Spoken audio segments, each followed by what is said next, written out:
Dans cette vidéo, nous allons intégrer les segments. Donc, nous allons prendre le chiffre d'affaires produit. On prend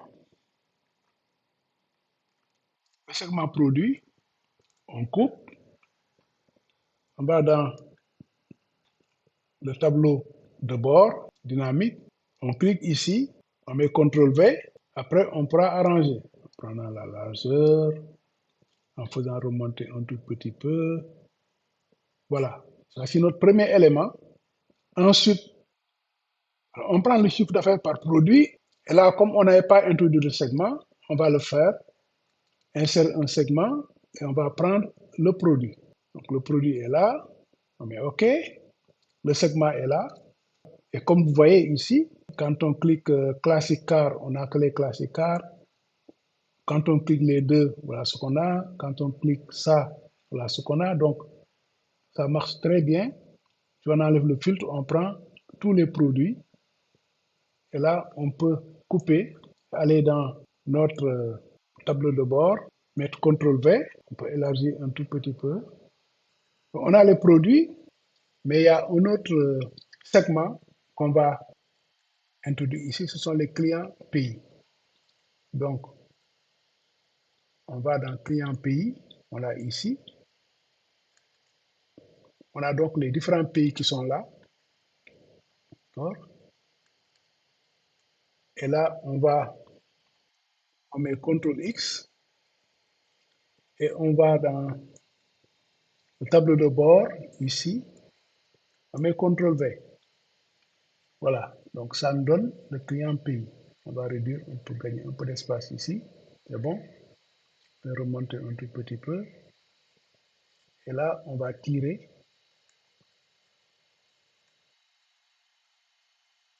Pour avoir un plus grand nombre de pays. Bien. Ensuite, on va toujours, on a les clients régions qu'il faut récupérer. Ici, on met CTRL X, on coupe.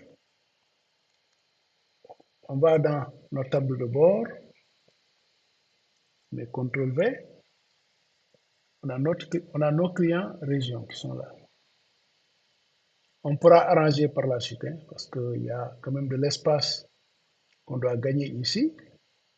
Ensuite, on a la taille du deal. Ici, on récupère ce segment en fonction du deal.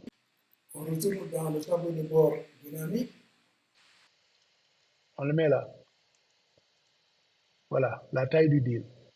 Bon, il y a aussi l'année. Hein. J'aimerais bien qu'on récupère l'année.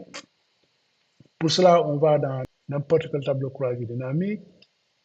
On insère un segment. On va choisir l'année. Donc, on a des données réparties par année. On met OK. On a 2 années ici, dans notre base de données. On a 2003 et 2004. Donc, pour les 2 années, vous voyez le chiffre d'affaires que nous avons ici, c'est pour les 2 années. Si nous cliquons sur 2003, on donne le chiffre d'affaires pour 2003. Si nous cliquons pour 2004, on donne le chiffre d'affaires pour 2004. Si on clique sur les deux, on a le chiffre d'affaires pour l'ensemble.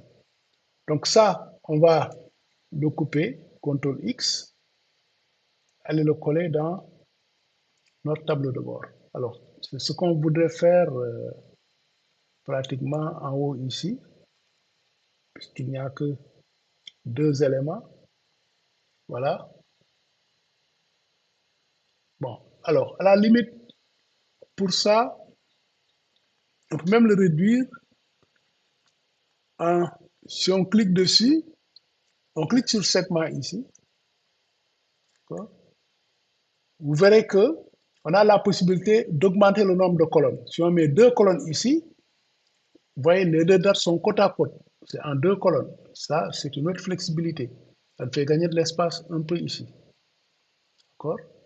On verra comment gagner de l'espace encore. Alors, les produits sont là.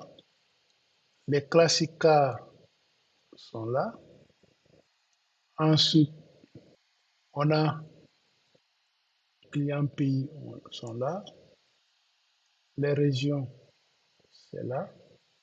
Et le deal, c'est là. Bien.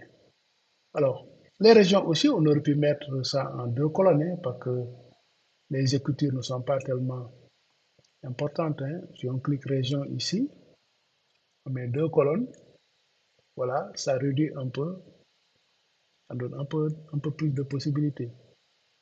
D'accord? Et qu'est-ce qu'on peut mettre d'autre comme deux colonnes? Donc, prenons par exemple le client pays, là.